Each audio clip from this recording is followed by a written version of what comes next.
Call the meeting of the Social Services Committee to order. Okay. I wasn't invited, even though I now. Okay, first order of business is approving the previous minutes. Second. I'll pull you in next time. Second, all in favor? Aye. All opposed? Pass unanimous. You did well. Everyone have packets? Okay. First order, on current business, first order of business is authorizing an agreement with the New York State Office of Probation and Correctional Alternatives and with Columbia University regarding screening services for at-risk youth. Director Connors? Hi, good evening, members and Chairman. This is a collaboration with our Executive Department of New York State Office of Probation and Correctional Alternatives in the Columbia University. And we'd be screening youth that we see at the probation department for risk of suicide. There are 4 other counties involved within New York State. It was a grant that was Columbia University received. Probation officers would score it. The risk assessment on a tablet that they give us, and the results would interface with our automation system, and it will eventually feed data to Chestnut Health Services. I have to apologize and ask for an amendment. It should also include Chestnut Health Services, who would collect the data and then feed it to Columbia University, all encrypted.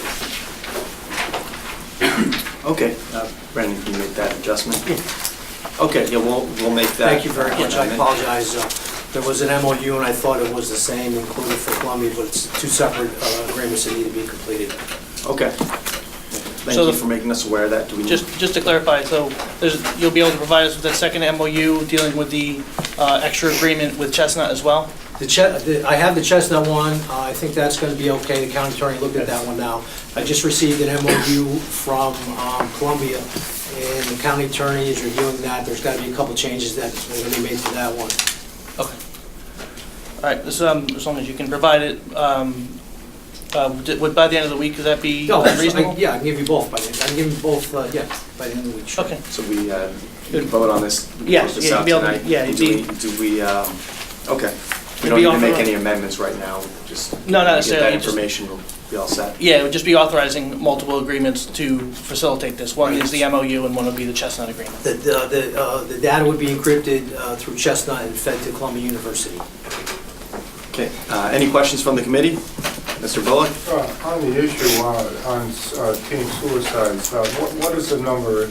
Increasing, decreasing? What are you looking at here? So when we screen the youth, they'll be given 4 levels. The highest level would be call for immediate need, that the youth would be at some type of suicide risk, and we would immediately contact the mobile crisis and possibly the police. We expect 1 to 2 per year of those Interventions? immediate interventions on the highest risk, yes. Okay. Thank you. Any other, Mr. Touchet? How many youth would be screened, and what are Well, the ages? Our current, so every child in Albany County that gets arrested is fed through the probation department intake unit, and the numbers have been decreasing. Our projections would be 300 to 400, but we're projecting additional numbers with raise the age children that would be included 16 and 17, so possibly up to 500 youth per year. So every youth that's arrested would be screened? Yes. Okay. Hopefully. And that's ages through 21 or through Up 18? to, so currently a juvenile in New York State is 15 and under. In October 1st, juveniles will be 16, and October 1st, the following year, 17-year-olds will be juveniles. Thank you. Any other questions from the committee? Okay, hearing none, motion to approve. Can we make a motion? Ms. Lockhart? Second. Second, Mr. Reinhardt, all in favor? Aye. Opposed? Pass unanimous. Thank you. I'll submit both MOUs this week. Thank you very much. Thank you. Have a nice evening. Okay, second item on the agenda is authorizing an agreement with the Altamont Program, Inc. regarding employment services for TANF and safety net recipients. Commissioner McClave? Good evening. Yes, this is the second year of a 5-year contract. We RFP'd this project last year. to contract with the Altamont program for work readiness programming for mostly TANF clients. So they provide training, education, they help people get their GED or vocational school, give them some, set them up with volunteer opportunities, assess them in what their abilities are and what their needs are and what they are interested in, and try to direct them in that manner. So this is a 94.7% federal reimbursement and a 5.3% county share for up to $529,700. Thank you. Any questions from the committee? Okay, hearing none, motion to approve. Mr. Commisso, second. Ms. Lockhart, all in favor? Aye. All opposed? Passed unanimous. Okay, item number 3 on the agenda is authorizing an agreement with Community Maternity Services regarding maternity shelter and support services. Yes, we're asking for permission to re-enter into a contract with Community Maternity Services for a transitional living situation for girls and women ages 16 through 22 who are pregnant or have a young child. This is a small facility, 11-bed facility, and it provides intensive services and support for the girls who are living in the shelter. It's a state-certified, sole source kind of service for Albany County, up to $300,000, 100% federal reimbursement. Thank you. Are there any questions from the committee? There's just one on community here on maternity services. Is that part of the Catholic Diocese? Yes. And it operates right at 27 North Main? I think that's where the shelter is. I can find out the shelter exact is? address Know though. that. Okay, Yeah, thank you. yes. I believe so, yeah. Any other questions? I'll make a motion. Motion, second? All in favor? Aye. All opposed? Passed unanimous. And we're going to skip around the agenda so that to the items Okay, great. Do all the Okay. assess relate to you rather than. Yeah, that's good. Yeah. Okay, so we're going to skip to number 5, authorizing an agreement with Myers and Stauffer LLC for auditing services regarding Medicaid fraud, waste, and abuse. Yes, the county has an MOU with the New York State Department of Health and the New York State Medicaid Inspector General to conduct investigations of fraud, waste, and abuse in the Medicaid program. This is 50% federally reimbursed, 50% state reimbursed. This will be a new contract with Myers and Stauffer starting October 1st for these investigative services. What we do is we identify potential fraud and abuse among providers, transportation agencies, home care agencies, health home agencies, pharmacies, and this entity will go out and read the charts and case files, et cetera, and determine whether there actually is fraud or abuse in that provider's system.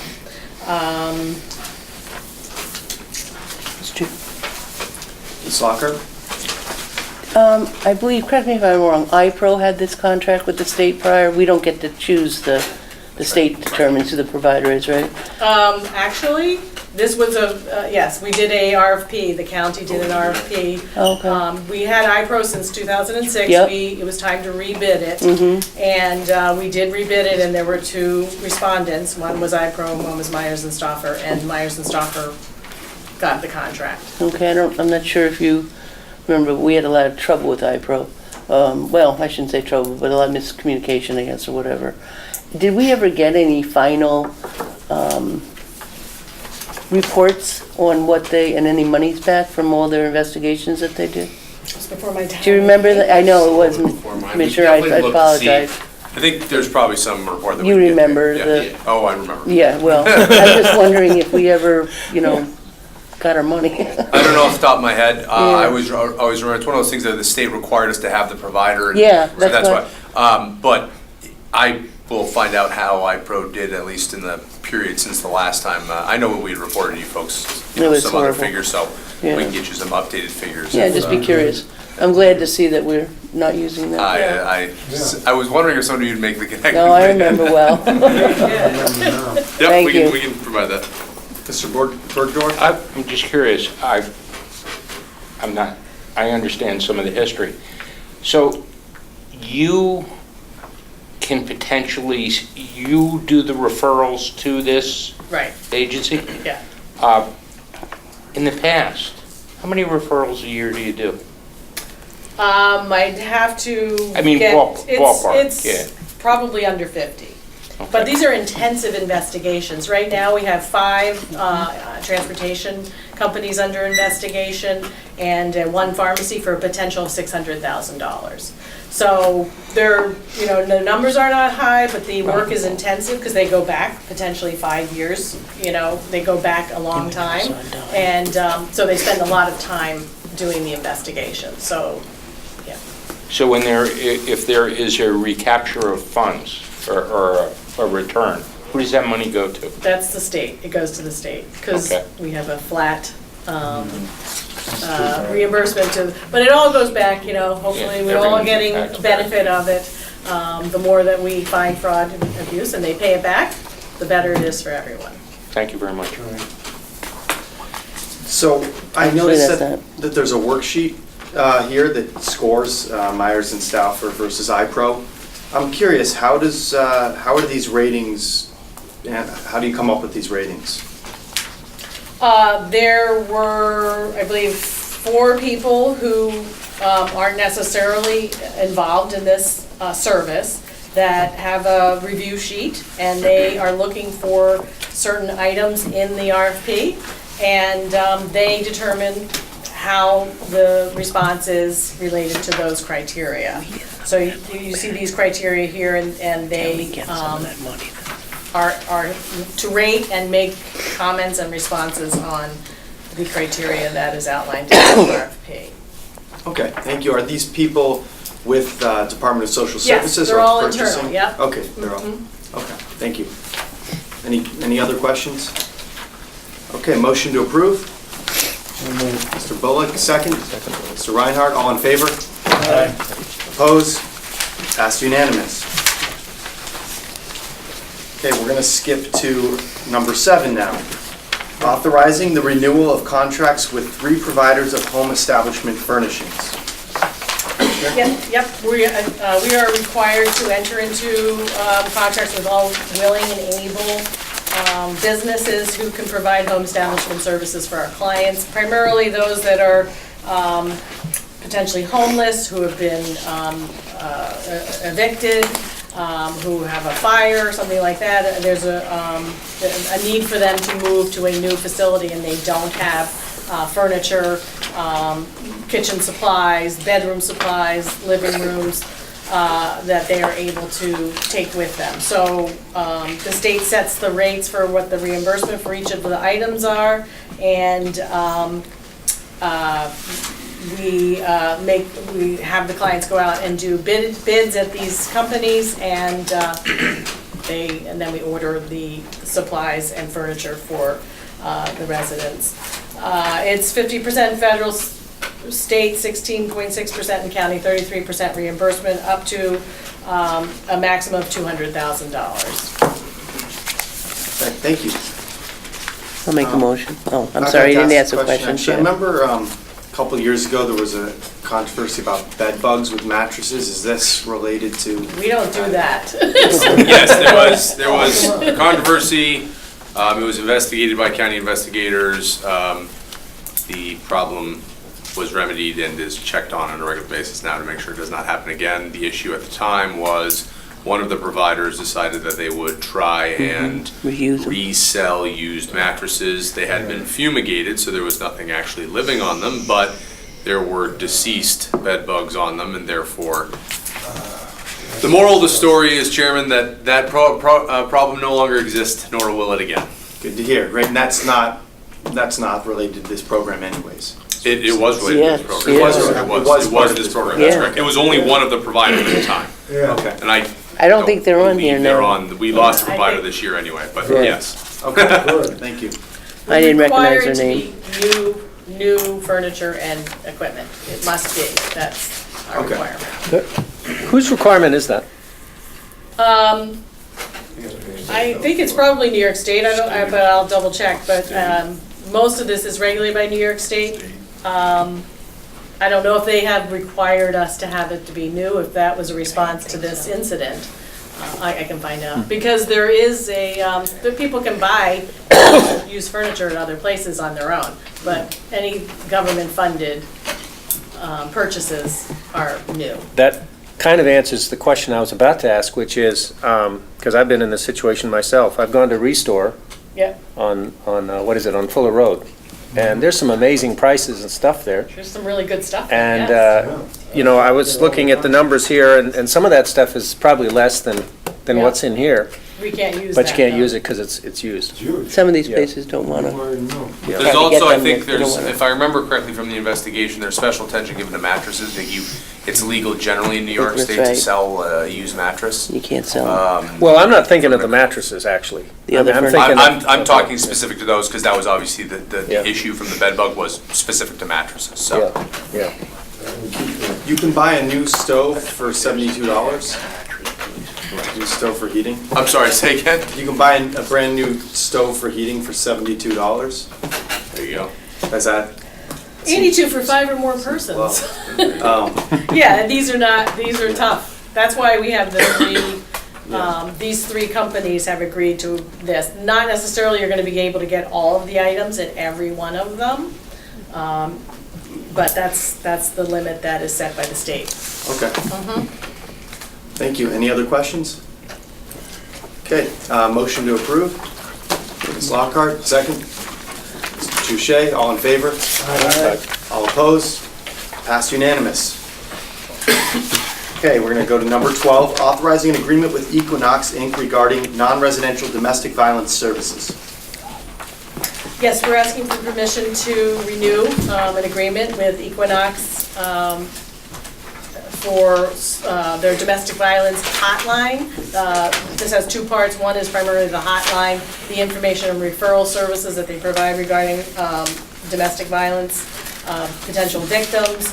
They develop safety plans with people. They screen people for shelter needs. And make the placements into shelter.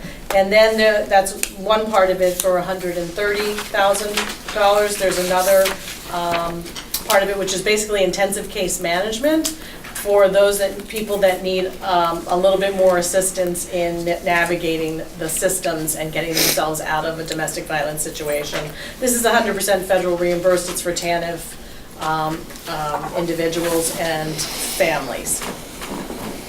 Thank you. Any questions from the committee?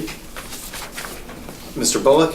How many calls on the hotline? Do you have any numbers on that? July 2017, June 2018, 1936 TV calls. 1936. So that's after a year. Oh, Yeah, okay, it's busy. Any other questions? thank you. Okay, hearing none, motion to approve. Ms. Lockhart, second. Mr. Camiso, all in favor? Aye. All opposed? Passed unanimous. Number 13, authorizing an agreement with Equinox Inc. regarding residential domestic violence services. Yes, we're asking to renew a contract with Equinox for their shelter services for domestic violence victims. They pre-screen them to assure that they are a domestic violence victim and that they need shelter, and they will place them in their shelter or find another shelter within the capital region if needed, if the shelter is full. This is 55% federal, 15% state, and 30% county, up to a $700,000 reimbursement. It's per diem, so we pay as a person is in a bed in the shelter. We pay for bed nights, basically. Thank you. And Yep. Mr. Reinhardt? Question. When you said you screen, how do you do that? Here's my question. If I'm a woman and I have a child and I'm concerned about abuse, either towards the child or myself, and I come to you and I say I want shelter, do I have to show that violence has already happened, or how do you decide if there's a risk and it warrants, giving someone shelter? Well, there's a few questions that are asked that would indicate whether how recent was the incident, what was the incident, who was present, certain questions that they ask. Equinox is the expert in this area, so we just do a really brief pre-screening to see if you're presenting to us as a domestic violence victim, we're going to believe you. And so we make the referral to Equinox, and then they do a more comprehensive screening. They have social workers, they have people who are experienced in domestic violence, and they do have criteria. They have rejected some people. They've said the incident was 2 years ago, so they're not eligible. The incident has to be within a certain time period to get shelter. They'll make referrals to other services, but to get shelter services, you need to be in immediate danger. So that, and they have their screening tools for that. Yeah, okay, thank you. Ms. Lockhart? Commissioner, aren't most of those referrals coming from places like Child Protective Services, police departments, hospitals? Self-referrals. Where people are presenting already in They'll crisis? come in through the hotline, although DSS does have Yes. a domestic violence liaison. Yep. And when someone walks into DSS and presents as such, we make the referral also. Right. But yeah, from many, many Yeah. different places. They've already presented, Often yeah. police. Yeah. So there's a lot going on before they Get just call and say, I need a bed Yep. somewhere. Thank you. Any other questions? That's just my point, you know. No comment. Okay, motion to approve. Make a motion. Ms. Lockhart, second. Mr. Reinhardt, all in favor? Aye. All opposed? Passed unanimous. Okay, now we are going to move on to item 4 on the agenda, authorizing agreements with Raise the Age foster care providers. Commissioner Gehagen? Yes, good evening, everyone. So we're requesting approval to contract with the 3 providers that are outlined in this RLA that have been approved by OCFS via an RFA that they issued earlier this year, that these are going to be designated Raise the Age agencies. There are a total of 13 that have been approved, but the ones that we're requesting approval for are the ones that are actually approved to begin providing services as of October 1st through December 31st. There will be another RLA that will be coming for the additional providers that are also approved, but they are not approved to begin services until January of 2019. The rate that has been established for these 13 agencies are $1,000 with $50 additional for aftercare services, and according under the Raise the Age legislation, this should be 100% reimbursable costs. Thank you. Any questions from the committee? I'm going to ask a question. I noticed that none of the agencies are located in Albany County. Correct. Is that, does that pose any difficulties when they're located? Some of them are pretty far away. Yes, it's not necessarily out of the ordinary. Our current foster care providers are not always, or residences that we utilize are not always in Albany County. So it's not necessarily an anomaly here. But, obviously we do have to factor in, the cost that will be related to transportation and so on, which we have presented as part of the fiscal plan that we've presented to OCFS. Thank you. So will these, how does this program work? Will these kids be transferred to locations in these other counties, or do these organizations come up to Albany to work? No, we would have to facilitate the transportation. And so, if along the process, if it's determined that one of these youths is in need of placement, then we would actually send out a referral to see if they would take this youth, depending on what the circumstances and the needs are of that youth. So any of these 13 agencies, we could, specifically some are just designated for males, some are designated for females, so depending on the demographics, we would reach out to these agencies, send them the referral, and, would anticipate that one of these agencies would agree to accept the youth, and then, yes, we would facilitate transportation. And so these youth are, it says they're being sent for an 8-month length of stay. So yes, so as part of the Raise the Age legislation, they're looking at any youth that goes into placement would be 8 months maximum in the facility, and then additional aftercare services to help them transition back into the community. So Okay. that's that $50 additional cost. Okay, thank you. You're welcome. Any questions from the committee? Ms. Lockhart? Commissioner, for these 13 places, how many beds are we talking with those 13? Is it just 13 or? Oh, no, Lots, I know. Altogether, I want to say, Patty, you're stumping me. I want to say that it adds about 163 additional beds, but I can Okay. get you the exact No, numbers. just about, it's Yeah. just, I knew it wasn't just the No. 13, but I think that sometimes people don't understand the enormity of what we're facing. It's gonna be huge. Are there any other questions from the committee? Okay, can I get a motion to approve? Ms. Lockhart, second, Mr. Canisso, all in favor? Aye. Opposed? Motion is approved, unanimous. Item 6 on the agenda, authorizing an agreement with the Albany City School District regarding multidisciplinary evaluation of children with special needs. Commissioner?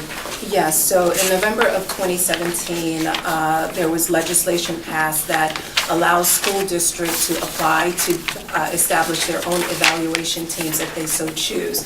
Albany City School District has decided to do this, and so the county is actually the fiscal agents for these multidisciplinary teams. We currently are the fiscal agent, such as for Achievements and Beginnings, who already have established evaluation teams. And so Albany City School District is, at this point in time, establishing their own evaluation team and have reached out to us to contract in order to facilitate the fiscal component. Thank you. Any questions from the committee? Mr. Bullock? What is that 6% from Medicaid? What does that represent? So for any of the costs that we're able to attribute to Medicaid reimbursement, we look to see. Okay, that actually funds this program. Yes, there is a reimbursement that is available through Medicaid, correct. Okay. Now, who did the assessment before the city? It's an addition to, so Albany County has its own evaluation team. Achievements, Beginnings are some of the already established evaluation teams. And so with the legislation that was passed in November 2018, school districts can now establish their own evaluations team. So Albany City School District is looking to do just that. So they'll be in addition to evaluation teams that currently exist. So if I was a parent in the city and I had a child who I thought needed to be evaluated, that evaluation would still, it would go through those other pre-existing, and then the city would also? No, it could be facilitated by one of, so Albany City School District could be the team that evaluates, or it could be the county, or it could be, it's parents' choice. So they can determine who they would like to evaluate, to facilitate the evaluation. So they would have a choice now of, it could be the city school district, it could be Achievements, it could be Beginnings, it could be the team that Albany County has. Okay, I have to ask one more question now. As a Sure. parent of a child with disabilities and knowing other parents of children with disabilities, sometimes what happens is you are not happy with the results from a school district in the evaluation. And they may, they may diagnose one thing and you say, well, I know my child better than anybody else, and I think there's something else going on. Sometimes that's true, sometimes it isn't. But my question is, if I'm that parent and I'm not happy with one of the assessments that was done, would I be able to then go to the city and say, I think, XYZ has missed something, here's what I think is the situation, and kind of get a second review, or how does that get addressed? If you have multiple entities who can be making those determinations. Okay, so when you say, go back to the city school district who facilitated the evaluation? Well, no, I'm saying, let's say I got an evaluation from somebody else first. Or you could say it's the city first, and then you're not happy with that, and you want to go get a second opinion. How is that dealt with? I would have to get back to you on that, because I'm not sure in terms of if there has been an evaluation that has already been done, what the recourse is if you don't agree with it. But I can get back to you to see if you can then reach out to another evaluation team. to facilitate that. I will just make this point. I'm talking about Bethlehem, where I live. Okay, And I know very well a family where there was a situation like this, and it turns out the school district really did not do a good evaluation. About 2 years later, somebody else looked at the situation and said, oh, that's Tourette syndrome. That's not what the issue was thought to be the first time. okay. So, to me, there's an interesting issue here, is sometimes people make mistakes when they do this evaluation, and you don't want to preempt that option of having a second opinion. On the other hand, you don't want second opinions for everybody, because that could be inefficient as well. So it's kind of it's a sticky issue. I thought there was an appeals kind of I process. was going to say, so as Yeah, we're there's a- talking more, so, and I guess I want to make the distinction that this program is for the preschool population, 3 to 5, and then when you're talking about the older youth, that would be the actual committee for special education. But yes. You're right, it Yeah. was, that this child I'm thinking Right. of was already in the school system. So as Yeah. we're talking, Yeah. so yes, there is a process to go through if you don't agree with what the evaluation results were. That goes through the committee for special education if they're older than 5 years old, and so there would be a similar process available through the CPSC. Thank you. Any other questions? Motion to approve. Make one. Ms. Lockhart, second, Mr. Touche. All in favor? Aye. All opposed? Passed unanimous.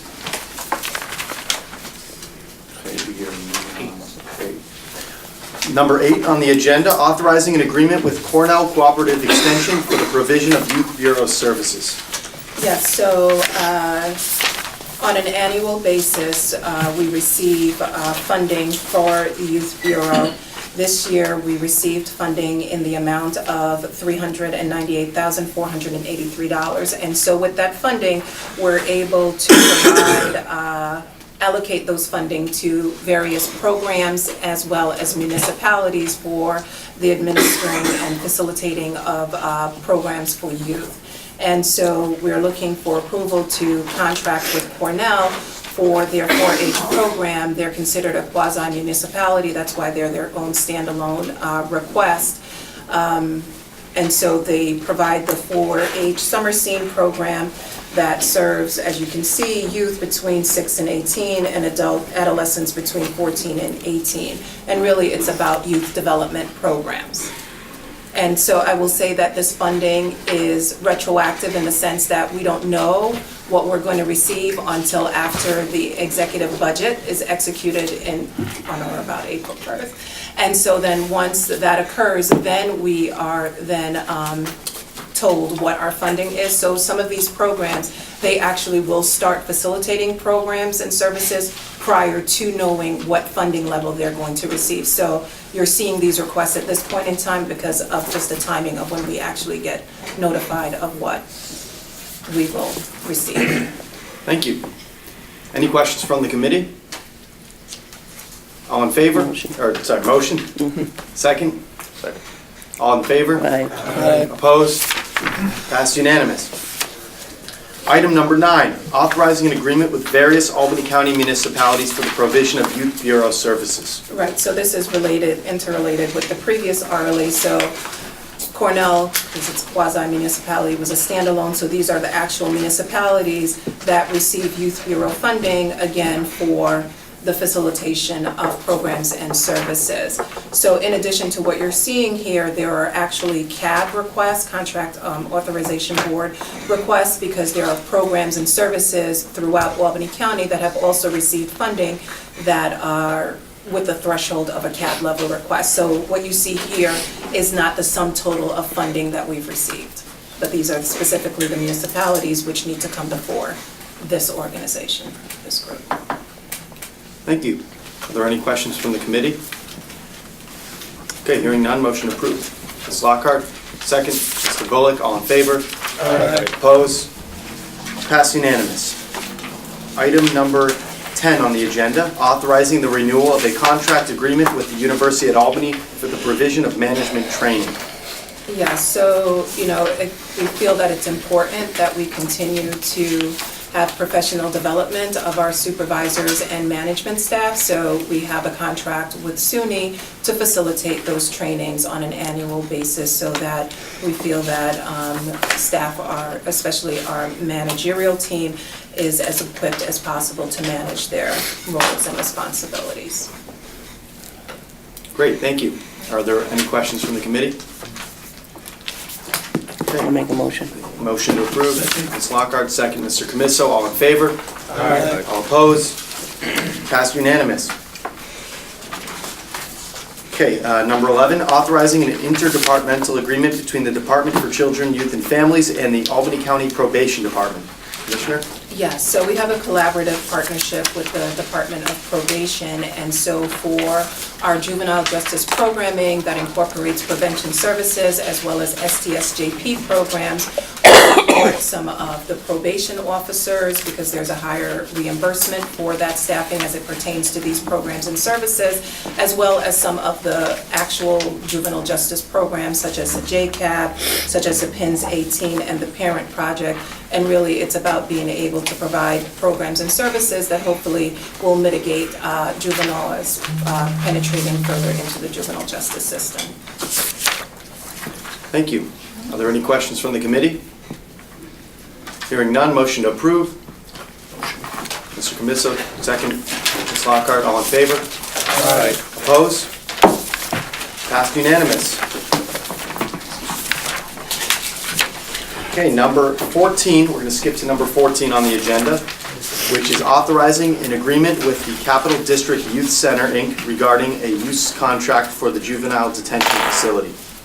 Mr. McLaughlin. Thank you, Mr. Chairman, members of the committee. The next two are related. I heard a legislator earlier make a comment about raise the age. I think it was you, Legislator Bullock. This is also related to raise the age. The changes are coming fast. These are the primary mechanisms.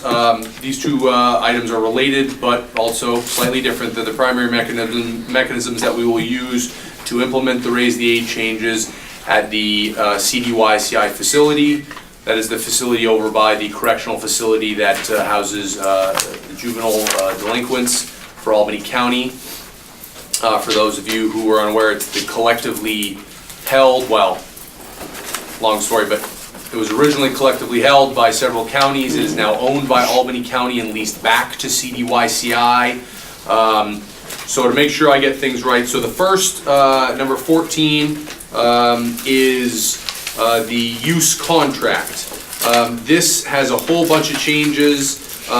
There's standard language changes, things of that nature. The primary goal of the change, the amendment to the use contract, is the implementation of a new reimbursement structure.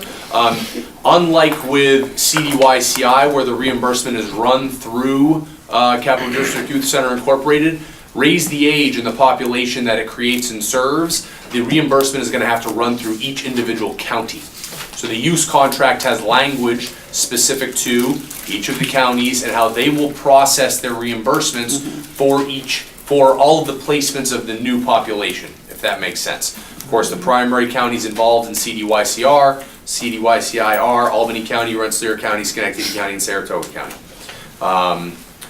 Just so, in case anybody's aware, there are other counties that do place children, youth at the facility, but they are they have separate agreements that all four of the member counties agree upon, and if one of the member counties has a priority placement, the other counties get bounced. So it's almost like a shared services situation we have with those other counties, and it's on an as available basis.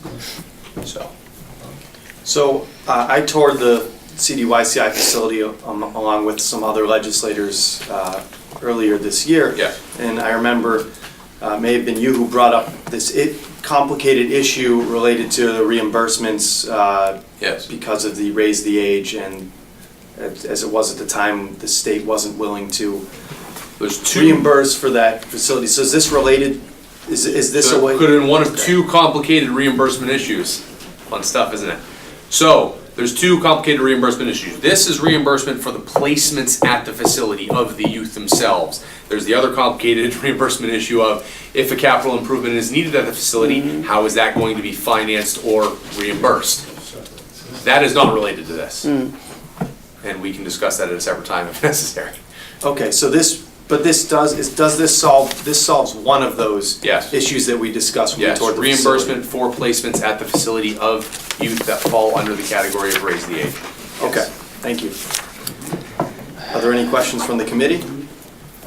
I'll make a motion. Motion to approve, Ms. Lockhart, second, Mr. Bolick. All in favor? Aye. Opposed? Pass unanimous. Item number 15, amending the lease agreement regarding the Capital District Juvenile Secure Detention Facility to allow for additional reserve beds at the facility. Yes, thank you. Okay, as I mentioned, this one is related but different. So, as I mentioned earlier, the facility was originally a cooperative agreement between the 4 counties I mentioned. CDYCI floated the bonds, built a facility with the guarantee that the 4 counties would place their youth at the facility and finance the payback of the bonds that CDYCI had floated. A couple years ago, those bonds were satisfied, and according to the bylaws of the organization, at that point, the facility and the property would revert back to Albany County, which had originally put the property up for the construction of the facility. When that occurred, what had to happen in order to run the facility is Albany County, and keep the management structure the same, Albany County leases the facility back to CDYCI, and then CDYCI leases our number of reserve beds back to Albany County, and it does the same for all of the other 4 member counties, okay? This is an update of that lease that updates the number of beds that will be reserved because of the increase in the population that will be necessary now that we're expanding the facility. Well, we're taking one wing of the facility that wasn't in use and reutilizing that, and 2, as I had mentioned earlier, there may be a capital expense necessary related to expanding the facility. But this is a change in the number of reserve beds. There's changes for all other counties as well, so that with the anticipated increase in population, we now have more reserved beds. Thank you. Ms. Lockhart? It's a little bit off point. I know we're going up to 12 beds for reserve for Yes. Albany County. Right.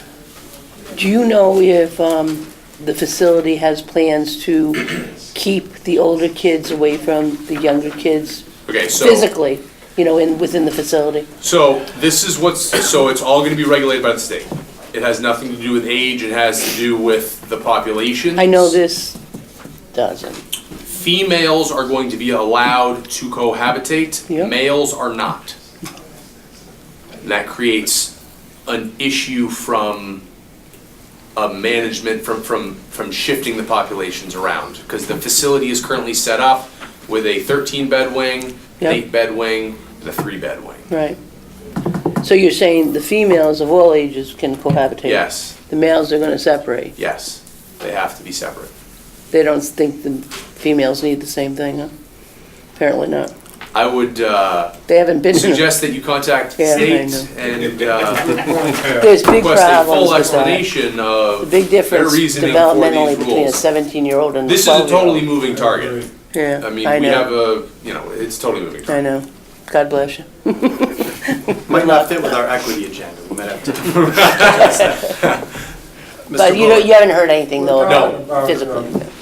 Berkshire Farms, which is located in Rensselaer County, Mm-hmm. and we're making capital improvements on that property. No, so Berkshire Farms is simply the organization that manages the facility. Yeah. We own the facility. We own it. And via They our just staff it. cooperative agreement with the other counties, that's how it's paid. So every time a county or the other 4 place an individual at the facility, there's a per diem rate per night that the individual stays there, that they pay, and that's what finances the facility. Berkshire is simply, the organization that comes in and runs the programming there and manages the population and things like that. Obviously, they have a great deal of expertise with that sort of thing. Thank you. Thank you. Any other questions from the committee? Motion to approve? Okay. Mr. Reinhardt, second. Mr. Touche, all in favor? Aye. Opposed? Passed unanimous. Okay, that's everything on the agenda. Can we have a motion to adjourn? Mr. Reinhardt, second. It'd be a nightmare. Mr. Touche, all in favor? We're living in the dark Opposed? ages, wouldn't we? If Meeting we're is so adjourned. mad.